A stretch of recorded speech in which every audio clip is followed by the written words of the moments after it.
Rádio Piauí.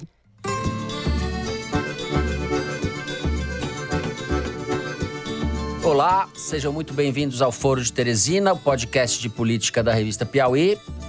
Eu quero agradecer a presença de todos vocês, da minha esposa, acho que de uma maneira muito clara, são quase 20 anos juntos, 2 filhos e uma vida inteira pautada pela ética. Eu, Fernando de Barros e Silva, na minha casa em São Paulo, tenho o prazer de conversar com os meus amigos José Roberto de Toledo, aqui pertinho. Opa, Toledo. Opa, Fernando. Opa, Thaís. No dia de hoje, a oposição protocola o requerimento para instalação da Comissão Parlamentar de Inquérito. E Thaís Bilenque. Salve, salve, Fernando. E a PEC pode ser um instrumento. O que a gente quer? Que na ponta chegue o benefício. Não adianta dar 30 bilhões e os estados insensíveis à população não zerarem.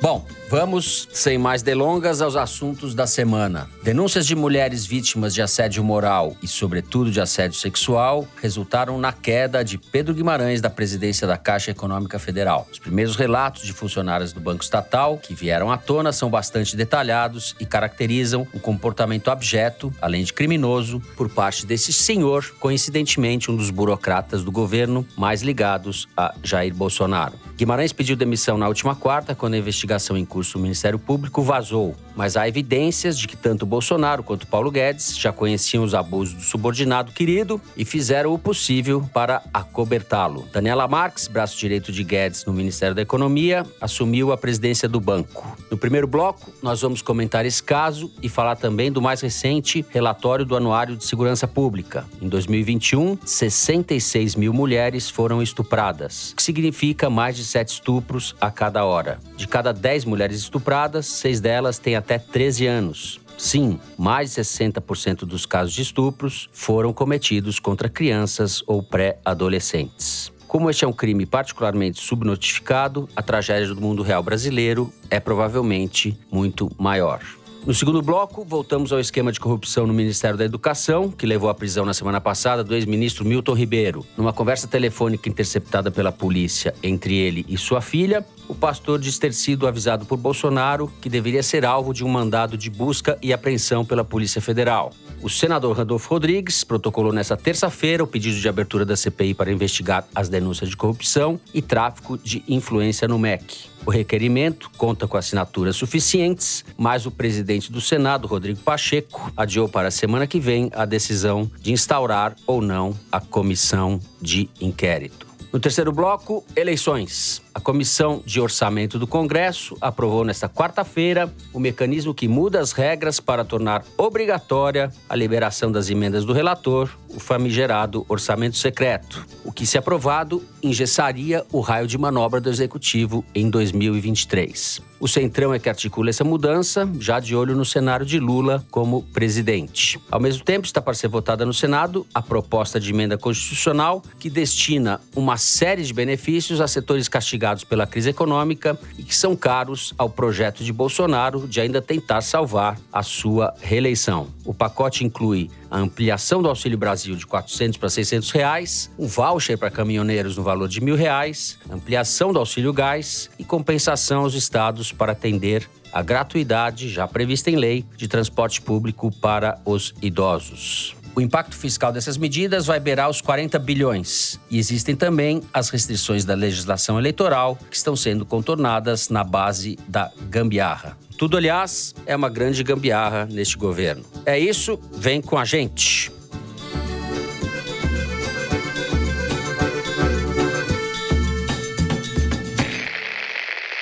Muito bem, Thaís Bilenque, vamos começar com você pelo caso do Pedro Guimarães, que se demitiu ou foi demitido. Agora que vieram à tona denúncias bastante contundentes e relatos bastante pormenorizados, e outros deverão vir, de casos de assédio, sobretudo sexual, que ele praticava contra funcionárias do banco, da Caixa Econômica Federal. Thaís, como esse escândalo foi recebido dentro do governo? Bom, Fernando, é o seguinte, em primeiro lugar, o Pedro Guimarães é muito próximo do Bolsonaro e nunca ninguém escondeu isso. Ele estava presente em muitas lives do presidente de quinta-feira, viajou de férias com ele e estava em muita pauta, em agenda externa do Bolsonaro. O Globo deu essa informação revelando que o Paulo Guedes já sabia dessas denúncias e que tinham chegado também ao Bolsonaro. E isso não levou a nada.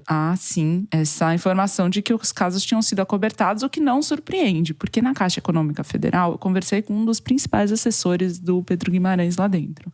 E a reação mostra mesmo qual que é a visão deles sobre assédio sexual e assédio moral. O que o assessor me falou que isso tudo era frescura, que estava surgindo agora por uma questão de oportunismo eleitoral, que pelo Pedro Guimarães ele não sairia por causa de um troço desses, estou usando as palavras usadas, que isso é um convite para denúncias do tipo acontecerem em outros lugares, o que, na opinião deles, não deveria acontecer porque são denúncias da palavra das mulheres contra a palavra do homem, sem nenhuma gravidade que devesse ser levada a cabo. Tanto assim que esse assessor, comentando um pouco da personalidade do Pedro Guimarães, ele é muito brincalhão, ele é muito zoador, nas viagens da Caixa são sempre muito informais mesmo. Esse assessor, inclusive, estava no episódio que as pessoas entraram de roupa no mar. E aí ele comparou, por exemplo, você tá almoçando com ele joga pimenta no teu prato e tal. Como se fossem, né? Sim. Assim, coisas comparáveis. Além de cafajeste, o sujeito é um idiota. Pode continuar. Mas ele é muito amigo do Bolsonaro. Então, cafajeste idiota. Quando o portal Metrópolis revelou essas investigações, essas denúncias, que já estão em apuração no Ministério Público Federal, num inquérito sigiloso, mas cujas depoentes, as mulheres assediadas também falaram anonimamente para o portal. O Bolsonaro teve uma conversa no mesmo dia, horas depois, com o Pedro Guimarães. E segundo uma fonte da campanha me relatou, naquela mesma hora já estava decidido que ele sairia do governo, mas ainda estava para ser discutido se ele seria afastado ou demitido definitivamente. O que acabou acontecendo, prevaleceu a segunda opção, mas a decisão de tirá-lo do cargo imediatamente foi tomada por influência, inclusive, da campanha, que advogava por essa saída, porque é um escândalo muito prejudicial para o Bolsonaro. Assume a Daniela Marques, que é braço direito do Paulo Guedes e já era antes do governo. Eles trabalharam juntos no mercado financeiro e é uma mulher que tem muita articulação no Congresso. Ela ajudou a costurar boa parte, quase todas, se não todas, as medidas de impacto patrocinadas pelo Ministério da Economia. Muito próxima de vários ministros do Centrão e líderes do Centrão no Congresso também. Por ser um governo muito misógino, com poucas mulheres em cargos de poder efetivamente, enfim. E a Daniela Marques, ela era muito categórica. Ela falava, não, Brasília é machista, para você sobreviver aqui você tem que ser anônima. Brasília e o mercado financeiro, ela dizia também, são ambientes machistas. E ela, de fato, sobreviveu a esse machismo e a esse governo falando a língua dos homens e falando com os homens, né? Então, o que eu quero dizer com isso é que não é ela que vai resolver o problema de assédio e misoginia do governo federal, sendo indicada para presidir a Caixa em substituição ao Pedro Guimarães. E não por demérito dela, não estou querendo diminuir as qualidades profissionais, éticas, pessoais dela, mas o governo já deu muitas demonstrações do seu potencial nesse sentido. Sim. Zé? Então, Fernando, esse Pedro Guimarães, que a Thaís descreveu corretamente como alguém muito próximo ao Bolsonaro, papagaio de live, né? Sim. Ele é contumaz e reincidente. Não é a primeira vez, não é uma denúncia, são várias denúncias, não são denúncias banais. As funcionárias da Caixa se queixam mais do que assédio, mais do que cantadas, se queixam de passar a mão, né? Violências físicas. Mas, coisas bem pesadas. Quinta-feira, surgiu ainda um retrato mais redondo e revelador desse Pedro Guimarães pelo jornalista Rodrigo Rangel, que obteve áudios de reuniões de diretoria que esse Pedro Guimarães comandou, nos quais ele se dirige aos subordinados com expressões chamando um vice-presidente de pau mole, mandando todos eles tomarem no cu, vão se fuder. assim, um cara educado, né? Ou seja, é um assediador contumaz. A história da pimenta, não só ele joga pimenta no prato dos subordinados, como manda eles comerem a comida até o fim. Ou seja, é sadismo, não é brincadeira. E é um cara que todos vão lembrar de um boato que correu em Brasília em 2019, de que haviam filmado o presidente de um banco estatal dentro do carro, se agarrando com alguém. Na época não veio à tona o nome do presidente nem do banco, mas agora a gente tem uma boa ideia de quem seja, né? Eu não lembrava desse caso. Pois é. A minha memória seletiva pudibunda. Não me Você deixou é um lembrar desse pudibundo, cara. né? Você é um pudibundo. Agora, esse Pedro Guimarães aparentemente não tem nada de pudibundo. Quem lembrou desse caso foi o jornalista Ricardo Couto, na coluna dele dessa quinta-feira. Uhum. E lembrou também que o motorista que gravou as imagens foi demitido, né? Ou seja, é nesse nível que se trata. Agora, o que me chamou a atenção nesse caso foi que os bolsonaristas estão defendendo o Pedro Guimarães nas redes, segundo o levantamento da Arquimedes. E essa defesa a gente sabe que não é comum, né? Porque a regra do Bolsonaro é soldado caído apodrece na estrada.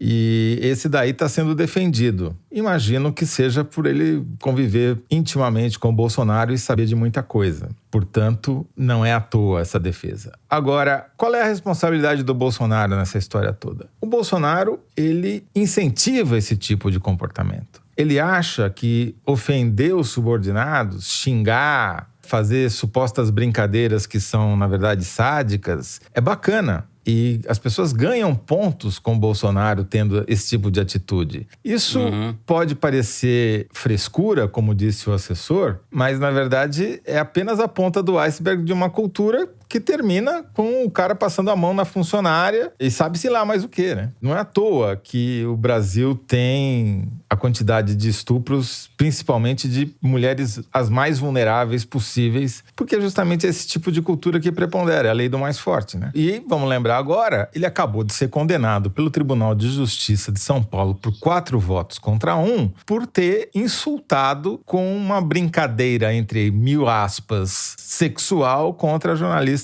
Patrícia Campos Melo. Vai ter que pagar uma indenização, né? Ele falou que ela queria dar o furo. Eu ia mencionar esse caso, porque esse foi um julgamento realmente muito importante. Ele fez uma insinuação na frente de várias pessoas que riram, aquela claque que ele tem ali na porta do Palácio da Alvorada, e esse julgamento a favor da nossa colega amiga Patrícia Campos Melo, eu reputo como um marco. A lembrar ainda no caso desse infeliz Pedro Guimarães, no dia em que ele saiu, na quarta-feira, ele fez ali um ato público, não sei se dentro do Planalto, onde foi, ao qual ele levou a mulher, que ele chama de esposa, e falou do casamento dele, né? Falou da presença da esposa, o que acrescenta uma camada de indignidade, de hipocrisia a essa figura prototípica, assim, do pior machismo cafajeste brasileiro. O sujeito vai lá, leva a mulher, usa a mulher, que se submete a esse tipo de coisa. Talvez ela acredite no blá blá blá dele, mas isso realmente configura o aspecto cênico ou a saída dele. Para mim é um elemento que torna tudo um pouco mais abjeto. Além de tudo, é um covarde.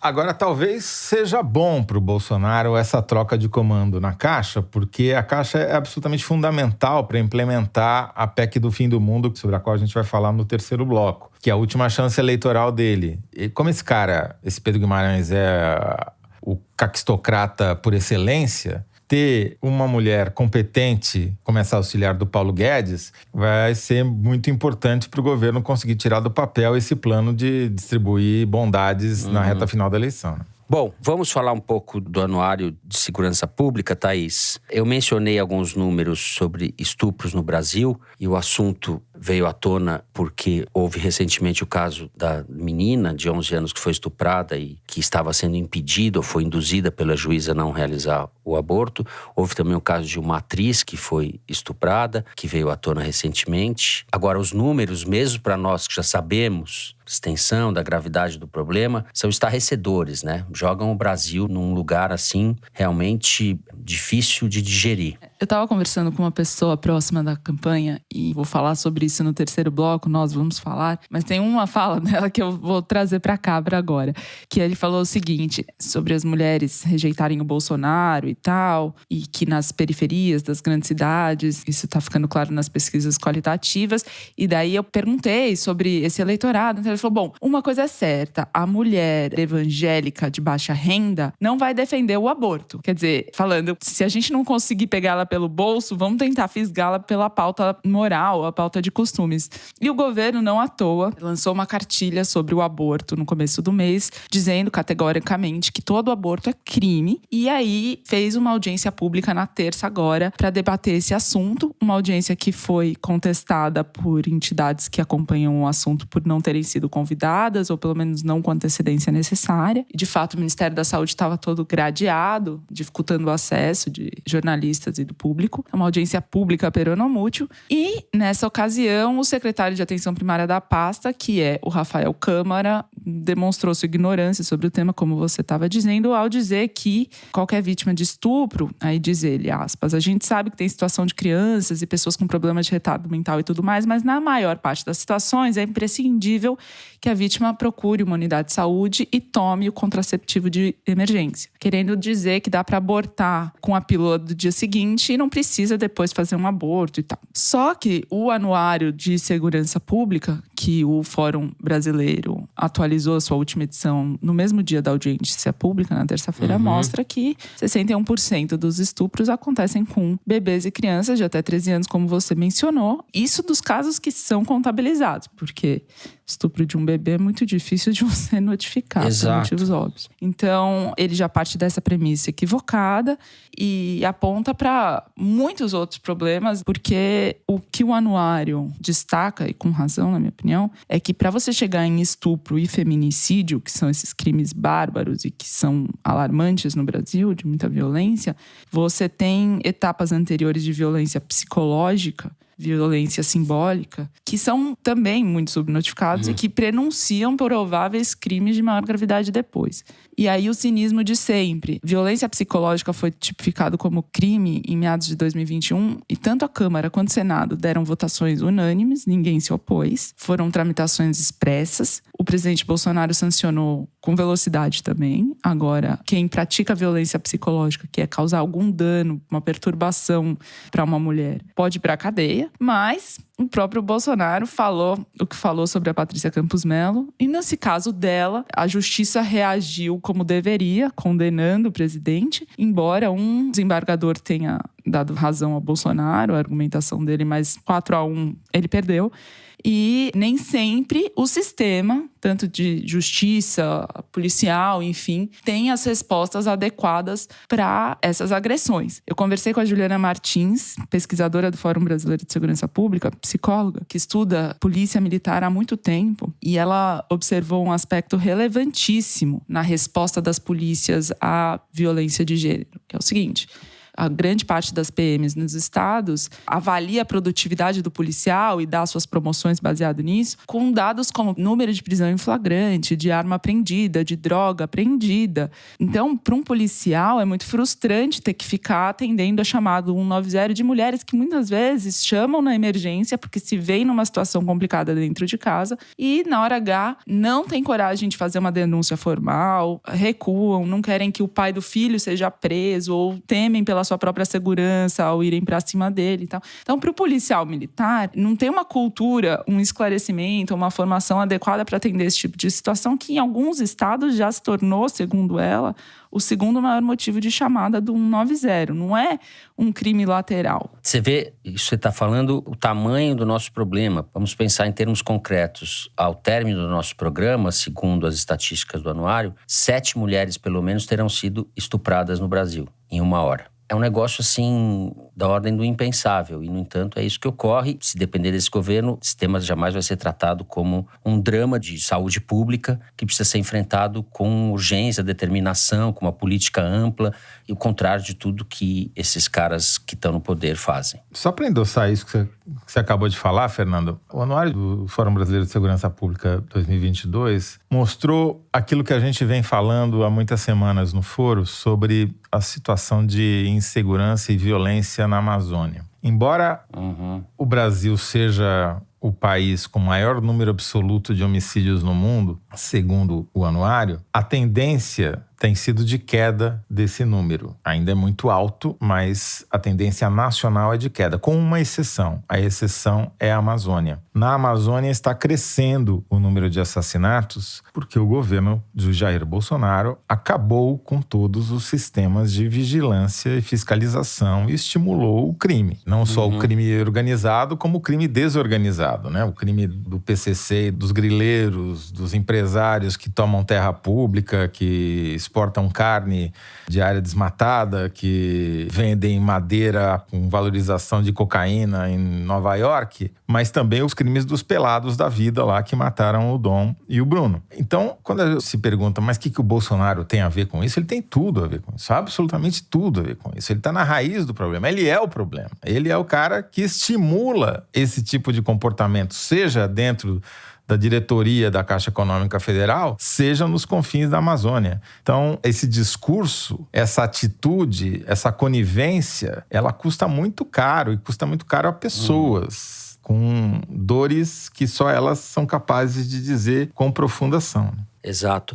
Corroborando isso que você está falando, Zé, se a gente pegar a taxa de homicídios por 100 mil habitantes, Macapá, no Amapá, tem a taxa maior do país, entre as capitais, 63,2 mortes por cada 100 mil habitantes. Teve um crescimento de 31% de 2020 para 2021. Manaus, 52,5%, teve um crescimento de quase 50%, 48,9%. Então, corroborando isso, os números são estarrecedores, porque as convenções internacionais estipulam que abaixo de 10 por 100 mil, né? Está numa situação sob controle, vamos dizer assim.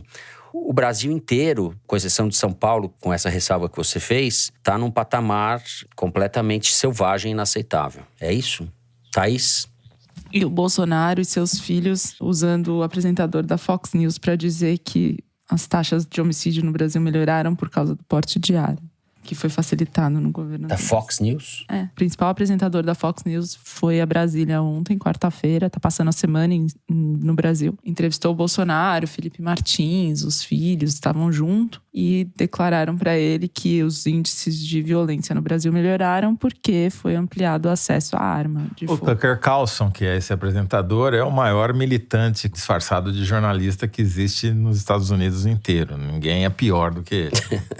Bom, nós vamos encerrar o primeiro bloco do programa por aqui. No próximo, vamos falar do avanço das investigações sobre a corrupção e o tráfico de influência no Ministério da Educação. A gente já volta.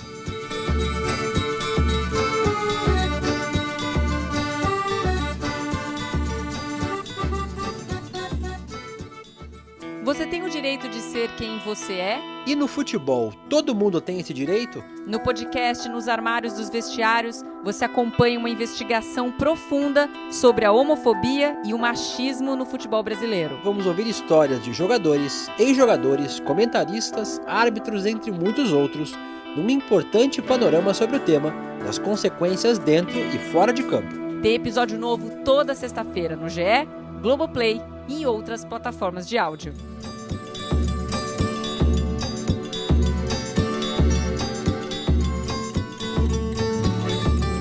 Muito bem, Thaís Bilenque, vamos falar das denúncias de corrupção no MEC e da CPI, que pode ou não ser instalada. As assinaturas para a instalação da CPI estão reunidas. A oposição conseguiu 31 assinaturas, 4 a mais do que é exigido para que a comissão seja instalada. A decisão, no entanto, ficou para a semana que vem. O que você apurou a respeito deste caso? Bom, na oposição, não só no gabinete do Randolfo Rodrigues, outros também acho que já dizem que sim, ela vai ser instalada. A leitura deve acontecer na terça-feira, segundo o Pacheco sinalizou. Está em discussão se vai perdurar 90 dias, como diz o requerimento, ou 60 dias, como disse o Randolph. As eleições acontecerão daqui a 100 dias, então vai ser um palco da campanha eleitoral. Conta a favor desta expectativa da oposição de que a CPI seja assim instalada a bateção de cabeça da base aliada, da base governista, que, como na CPI da Covid, de novo tem demonstrado suas atrapalhadas. Primeiro, o senador Carlos Portinho, que é líder do governo, pediu para o Pacheco atender a ordem cronológica de instalação de CPI, citando outras 3 que já tinham sido protocoladas com as assinaturas necessárias. E nesse mesmo documento em que ele fez isso, embora este critério cronológico não esteja em regimento, portanto não tem obrigatoriedade para o Pacheco cumpri-lo, nesse mesmo documento não escapou aos senadores menção que ele faz a uma decisão do ministro Luiz Roberto Barroso do Supremo, dizendo que não cabe omissão ou análise de conveniência política do Pacheco, do presidente do Senado, para instalar ou não uma CPI. Só que esse argumento do governo, na verdade, acelera a instalação da própria CPI do MEC, porque se já tem assinatura, todos os critérios já foram cumpridos, ele precisa assinar. E além disso, essas outras CPIs que estariam na fila, uma do próprio Portinho, que corre o risco de ser incluída na CPI do MEC, falando de obras inacabadas do Ministério da Educação, de 2006 a 2018, não tem objeto delimitado, então é difícil que logre êxito. E as outras 2 que estão na fila são ruins para o próprio governo, como, por exemplo, a do Girão, Eduardo Girão, que pede para investigar crime organizado no Brasil, ou a de um senador chamado Plínio Valério, que pede para investigar as ONGs na Amazônia. Sendo que crime na Amazônia, problemas na Amazônia, depois do Dom e do Bruno, é tudo que o governo não quer ver na mídia de novo. O Randolph, que já está querendo ser o relator da CPI e pediu para o Renan retomar o mandato para ele ser o presidente, repetir a dobradinha da CPI da Covid e tal. Qual que é o único instrumento que a base do governo tem é o orçamento secreto. O Globo fez uma matéria calculando quanto que o governo liberou depois da prisão do Milton Ribeiro para tentar evitar essa CPI e tentar ter apoio no Congresso. A prisão aconteceu no dia 22 de junho. No dia 23, o governo empenhou, ou seja, reservou 1,7 bilhão de emendas secretas e no dia 24 mais 1,5 bilhão.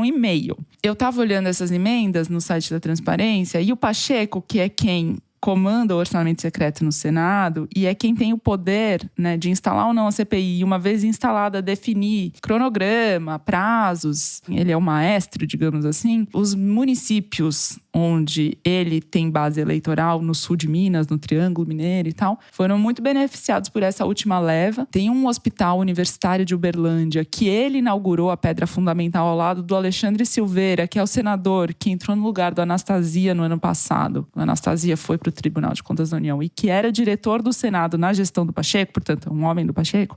Só esse hospital recebeu, pelo orçamento secreto, 20 milhões de reais no dia seguinte à prisão do Milton Ribeiro. E o Silveira até chegou a sinalizar que poderia vir a assinar, mas não assinou o pedido de instalação da CPI. E o peso das emendas do relator pode ser bem medido na questão da CPI do MEC na conduta do senador Weverton, do PDT do Maranhão, amigo do pastor Gilmar Santos, que é o pivô do escândalo do MEC, que assinou o pedido de instalação, depois foi no cantinho, no gabinete, no escurinho do gabinete do Randolph, pediu para tirar a assinatura, mas não protocolou o pedido formalmente na mesa, diretora. Então ele consta ali como quem assinou para o público, mas para Brasília ele já não está mais na CPI, ou seja, está tentando atender os dois senhores, tentando responder a Brasília e a base dele no Maranhão, e ele é um dos grandes beneficiários do orçamento secreto no Senado. Brasil. José Roberto É de Toledo. sempre assim, né? O governo faz as maracutaias e quem paga a conta é o país, porque essa vai ser a eleição mais cara da história, mas assim, sem comparação com nenhuma outra. Só o que o Bolsonaro está gastando, já esses 40 bilhões aí da PEC do fim do mundo é fichinha, porque tem muito mais, né?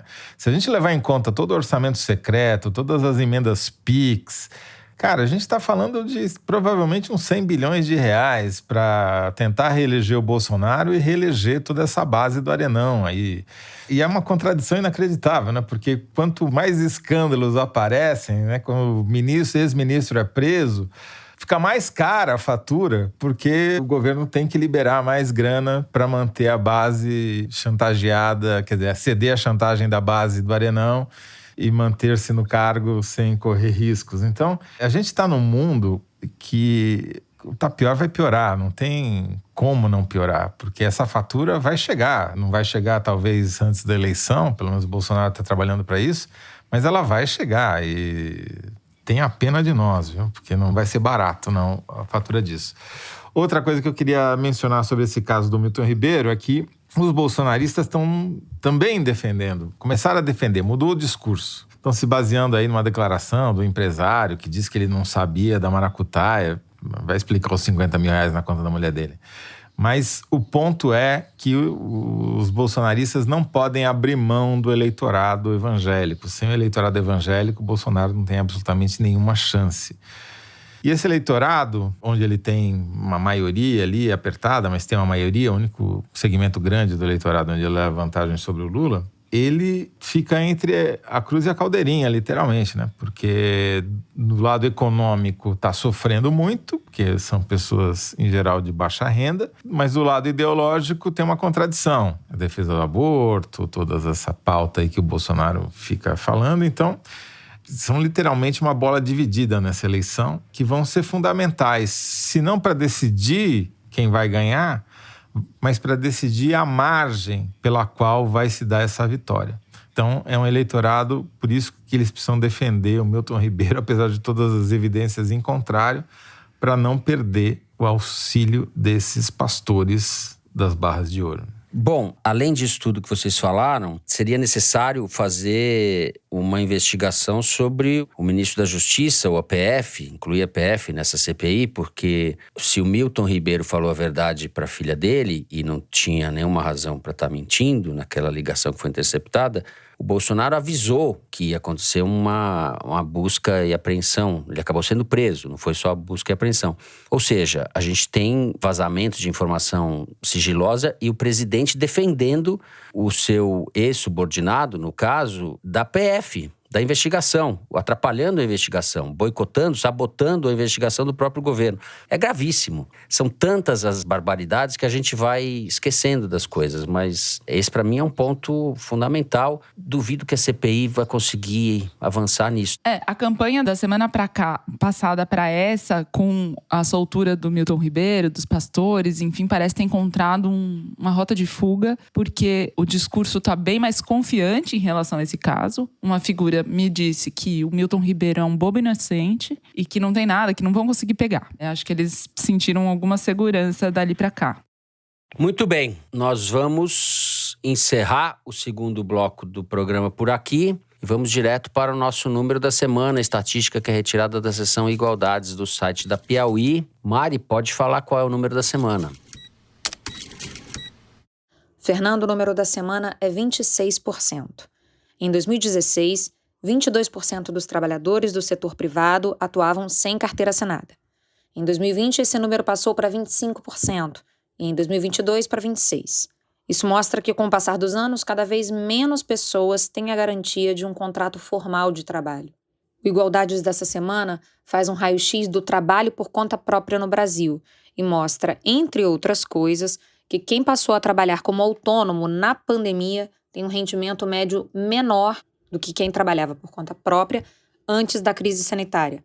Quem começou como autônomo na pandemia ganha um pouco mais da metade, 69% do que quem era autônomo antes da pandemia.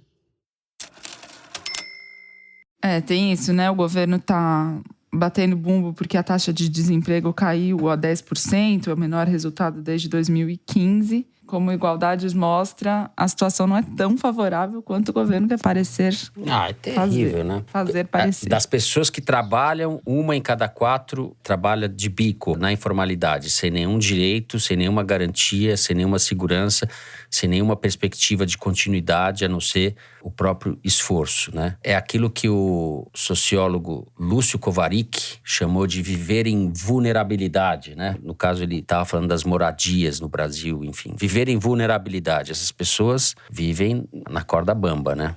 Claro, melhor você ter um emprego como autônomo do que não ter nada. Não é esse meu ponto, mas... Esses números da taxa de desemprego diz muito pouco, porque ele oculta, ou melhor, como diz uma outra estatística, que é o desemprego oculto pela falta de vontade das pessoas sequer de procurar emprego, porque sabe que não vão encontrar, não entra nessa estatística. E esse número está muito alto. O desalento, né? Chamado desalento, exatamente. O que esses números todos aí desse Igualdades, que foi feito pela Amanda Gorziza, pela Vitória Pilar e pela Renata Bono, mostram no fundo, é que o governo Bolsonaro e o Paulo Guedes e todos os seus asseclas, Eles têm uma concepção do trabalho de que é melhor você criar a miséria, dar uma esmola, do que você aumentar o valor do salário mínimo. Porque assim você cria dependência econômica e compra voto. Esse é o raciocínio por trás de toda essa política econômica, que não é nem uma política, é uma desumanidade, né? Mas a gente vai falar mais sobre isso no terceiro bloco. Bom, encerramos assim o número da semana e no próximo bloco vamos falar de eleição e desse pacotão para tentar salvar o Bolsonaro aos 47 do segundo tempo e das jogadas do Centrão para se garantir, seja qual for o próximo presidente da República. A gente já volta.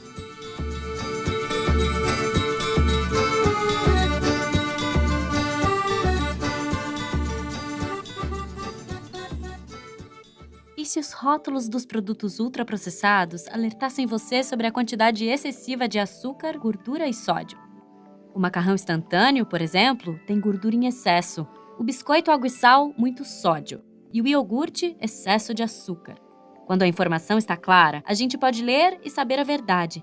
A boa notícia é que a partir de outubro deste ano, os produtos receberão uma nova rotulagem. E com informações adequadas, você poderá tomar decisões mais conscientes. Acesse deolhonosrótulos.org.br e entenda o rótulo.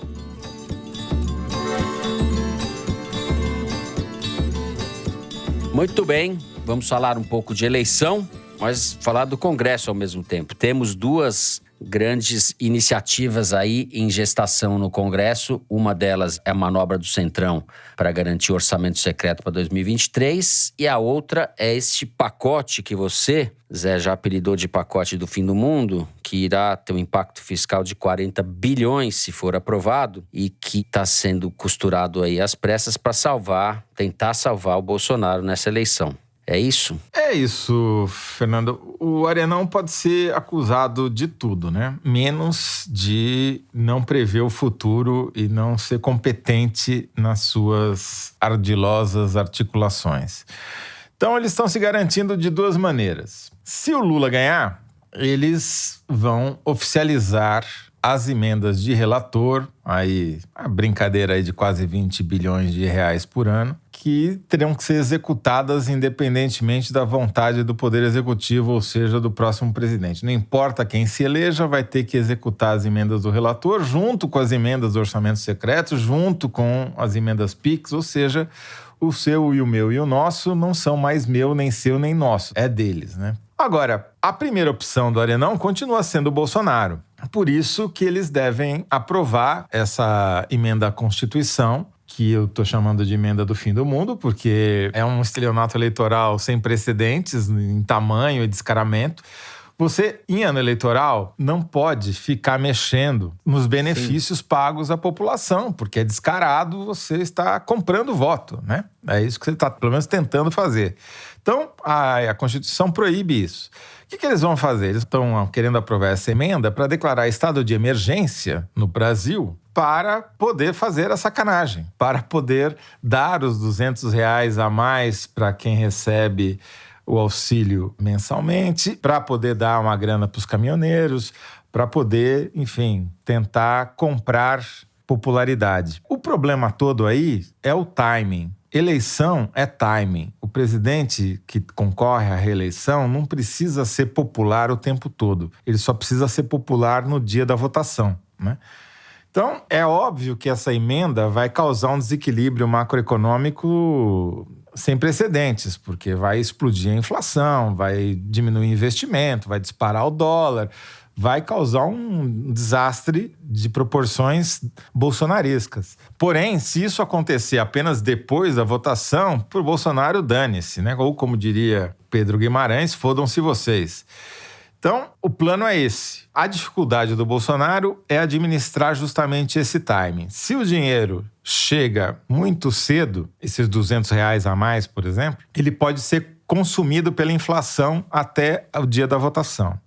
Se ele chega muito tarde, muito em cima da eleição, pode não dar tempo de provocar o efeito positivo que ele precisa para reverter o quadro eleitoral negativo que ele tem hoje. Então, vai depender de uma coisa que até hoje o Bolsonaro e sua equipe, inclusive a do Paulo Guedes, nunca demonstrou, de competência. Então essa é a esperança que nos resta, que a caquistocracia prevaleça e nem a sacanagem eles consigam fazer direito. Agora, o preço todos nós vamos pagar, porque que isso daí vai reverter em inflação e que 2023, quando não tiver mais diminuição artificial do preço dos combustíveis, quando a confiança nas contas públicas tiver implodido, essa conta vai chegar, seja para qual presidente for. Thaís, o que você nos conta a respeito deste pacote?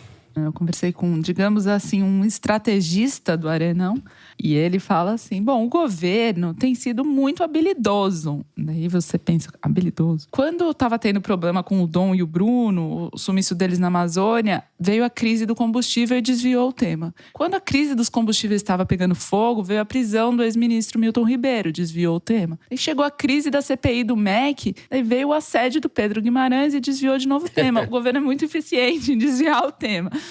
E aí, falando com outro integrante da campanha, ele falou assim, não tem nada pior do que assediar 12 mulheres, sendo o assediador uma das figuras mais próximas do presidente da República. Então, o que eles estão querendo dizer é que sim, o momento é muito ruim, mas eles dizem que o momento é tão ruim que vai começar a melhorar. A aposta deles é o que o Toledo explicou, como que pode funcionar. Eles acham que tanto o Bolsonaro chegou ao piso, quanto o Lula chegou ao teto. A tendência é, ou pelo menos a esperança é, que eles se aproximem nas pesquisas. Mas um deles me diz que virou cool votar no Lula, percebeu assim no seu próprio entorno pessoal, filhos e tal. E especialmente em São Paulo. São Paulo se tornou uma questão de sobrevivência para o Bolsonaro. Como que eles estão olhando o mapa eleitoral, a campanha? O que o Bolsonaro tinha de votos em 2018 e o que ele tem agora. Ele perdeu por muito no Nordeste em 2018 e essa diferença no Nordeste, segundo a campanha, pelo monitoramento deles, está menor no Nordeste hoje. Porém, tem uma sangria no Sudeste de 10 milhões de votos e é ali, é nessa região que a eleição vai ser decidida. São Paulo capital, na avaliação do bolsonarismo, do centrão, da campanha do Bolsonaro. São Paulo capital é um lugar muito difícil, Minas é decisivo e a gente tem essa expectativa de o Márcio França agora deixar sua pré-candidatura ao governo para disputar o Senado. Verdade seja dita, tinha gente falando isso muito tempo atrás. Pode ser que o Márcio França estava esperando o sol, por exemplo. Estava esperando esse momento para dizer, então talvez isso já estava na conta dos profissionais, porém muda o quadro, né, em São Paulo, que é um lugar de atenção para o bolsonarismo. Por fim, o que esse estrategista está dizendo é que o que eles percebem nas pesquisas qualitativas e nas pesquisas quantitativas também. O ódio que elegeu o Bolsonaro em 2018 agora se voltou contra o próprio Bolsonaro. E ele se refere, por exemplo, às arbitrariedades da Lava Jato, que puseram o Lula no lugar que ele estava, insuflaram a rejeição ao PT, agora afetam o Bolsonaro, citando, por exemplo, a prisão do Milton Ribeiro, os excessos do Supremo, enfim. Em outras palavras, o que está posto, segundo essa pessoa, é quem que vai ganhar a eleição? É o antipetismo ou o antibolsonarismo? Qual rejeição vai ser pior? Bom, e lembrando que o Bolsonaro não vai participar dessa eleição como um candidato que aceita as regras da democracia, etc. Isso já está mais do que configurado. Ele tem falado, continua a falar contra o Supremo, contra o TSE, etc. E está escolhendo, agora está se confirmando que o vice vai ser o Braga Neto, que em termos eleitorais não acrescenta um voto para ele, mas atende ao projeto político dele, que é um projeto de vocação essencialmente autoritária. Aliás, o comportamento do ministro da Defesa, o general Paulo Sérgio, nos últimos meses a respeito, reclamando do TSE, que as Forças Armadas não se sentem prestigiadas, etc., põe mais lenha na fogueira. Esse ministro está fazendo o serviço para o Bolsonaro. Então, além desse pacotão, tem todo esse clima, o plano B do Bolsonaro, né, Zé? Vamos dizer assim. Que pode virar o plano A. O plano B, eu acho que está cada vez mais claro, que é imitar o que aconteceu nos Estados Unidos com o Trump, que é incitar uma massa amorfa a invadir o Congresso, invadir o Supremo, armada, né? Essa semana vieram à tona depoimentos bombásticos sobre as investigações do 6 de janeiro nos Estados Unidos. Uma assessora palaciana do Trump contou que ele queria ir de qualquer jeito para o Congresso, junto com a massa armada, para praticamente tomar o poder ali, e aí a segurança dele não deixou, né? Ele tentou inclusive pegar a direção da The Beast lá, que é a limusine presidencial, para mudar a direção, mas aí as instituições funcionaram, né? Pelo menos as instituições de segurança. E aqui o próprio Flávio Bolsonaro deu uma declaração nessa quarta-feira dizendo que não dá para segurar se houver uma manifestação violenta dos apoiadores de Bolsonaro contra o resultado das eleições. E trouxeram até o Tucker Carlson para transformar tudo numa pantomima mesmo. Quer dizer, é uma reedição como o tragicomédia da tentativa de golpe frustrada que houve nos Estados Unidos quando o Trump não se reelegeu. Perfeito esse seu comentário. Tem várias agravantes no caso brasileiro, né? Começar pela falta de confiabilidade do Exército, das Forças Armadas. É no mínimo ambíguo, a gente não sabe muito bem. Nem tô falando desses generais que rodeiam o Bolsonaro, eles são golpistas mesmo, né? A turma ali da reserva que tá no governo. Mas as instituições aqui não funcionam como lá, né?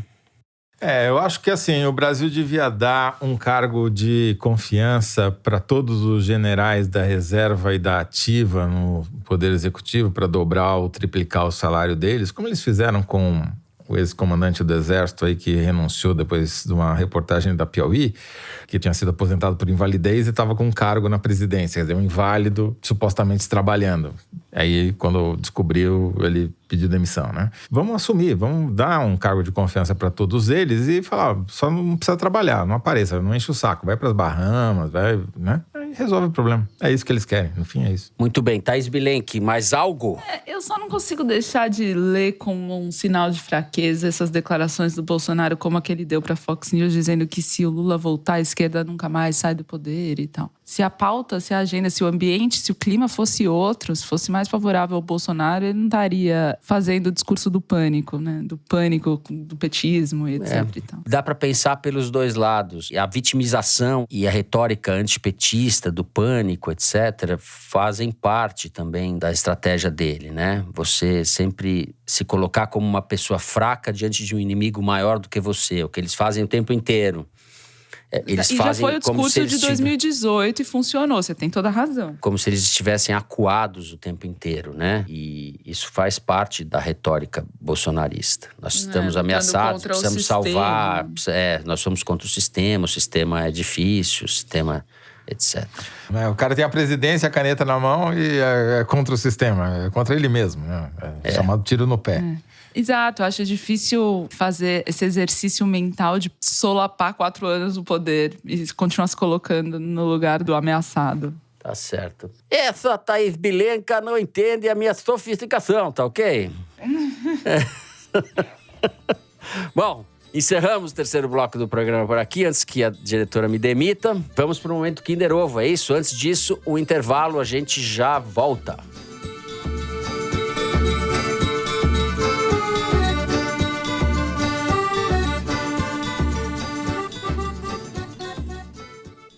A MUBI apresenta o documentário francês Oui, da diretora Alice Diop.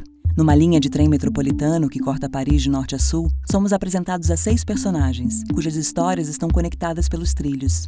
A diretora é filha de imigrantes senegaleses e o sobrenome revela o parentesco com os igualmente talentosos cineastas Djibril Diop Mambéty e Mathieu Diop.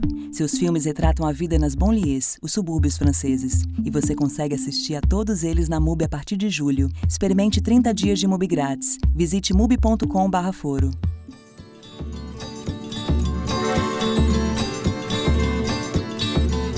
Muito bem, chegou o momento do vexame coletivo, Kinder Ovo. Vamos ver se a gente acerta. A sequência tá... Como foi na semana passada mesmo? Eu tô esquecido. Eu ganhei. Ah, você ganhou. Era o suco. Não, eu ganhei, na verdade, mas... Eu ganhei. O VAR foi claro. Thaís Bilenca. O VAR foi muito claro. Ele só fala isso pra dar uma... Esse VAR não vale nada. Uma animada. Exato. Vamos ver.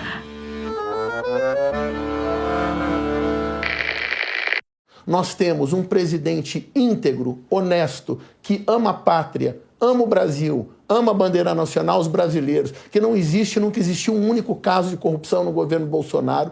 Todas as estatais do governo federal, todas saíram de prejuízos bilionários e todas estão dando lucros bilionários e é uma gestão única na história do Brasil. é um bolsonarista de língua presa. Luciano Hang. Que esse daí? Fala as coisas certas. Puta merda. Advogado Frederic Vassef, em entrevista ao Poder 360. Claro, fazendo um comentário econômico. De dinheiro ele entende. Caramba, hein? Como é que não vão acertar esse vilão de novela, vilão de filme, né? Vilão de filme B, de máfia. Pelo menos eu aprendi que... Eu definitivamente não entendo a sofisticação do bolsonarismo. Ele passa atrás da coletiva com aquele cabelo gomalina, a coletiva que o Bolsonaro vai dar junto com os chefes dos outros poderes, fica esperando, ele passa pra lá, passa pra cá. Ele é a própria esculhambação. Então tá bem. Ele é a cara do Dick Vigarista. Não só a cara. Não, desculpa, eu vou discordar. Eu acho uma sacanagem com o Dick Vigarista, que foi uma figura muito importante na minha infância.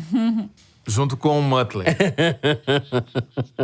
Bom, depois deste fiasco coletivo, vamos ao Correio Elegante, onde não tem fiasco.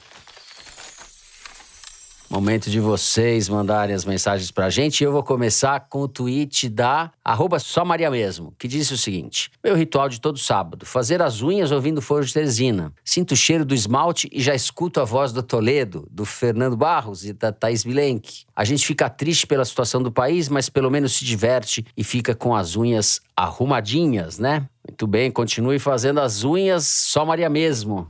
Ficar com as unhas arrumadinhas é muito bom, já é muito adianto na sua vida, Maria. Tá certo. Bom, a Mari me passou o e-mail da Ingrid Pinheiro, do ABC Paulista. Desde 2020, eu e o meu querido padrasto, Eloy Giannone, tínhamos um ritual. Toda sexta-noite, ele chegava do trabalho e perguntava: e aí, Ingrid, ouviu o foro de hoje? E nós comentávamos e ríamos da nossa sorte juntos. Acontece que semana passada, meu padrasto faleceu e agora só me resta ouvir o foro sem ele. Queria muito que vocês mandassem um abraço aos filhos dele, Marcos e Juliana, e à minha amada mãe Helena. Saibam que vocês fazem parte de algumas das minhas felizes e enriquecedoras lembranças com ele. Muito obrigada. Ingrid, meus sentimentos. Um abraço pra vocês. Para o Marcos, para a Juliana, para a Helena. Um abraço para todos vocês.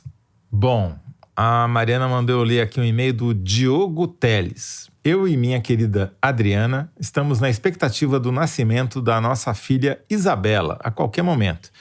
E um dos últimos preparativos foi a criação de uma playlist para o trabalho de parto. Quando perguntei o que ela queria na playlist, a resposta foi: o que a gente ouve normalmente nos fins de semana. E eu não resisti. Você quer ouvir o Foro de Teresina durante o parto?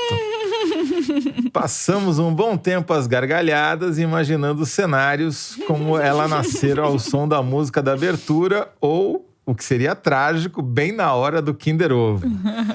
Mesmo antes de nascer, Isabela já é uma ouvinte assídua do Foro. Adorei. E ficará muito feliz de receber um salve de Thaís, um olá do Fernando e um opa do Toledo. Forte abraço. Muito bem. Opa, Isabela! Olá, Isabela. Salve, Isabela! Muito Fica aí na barriguinha, no útero quentinho que tá melhor. Demora pra mim.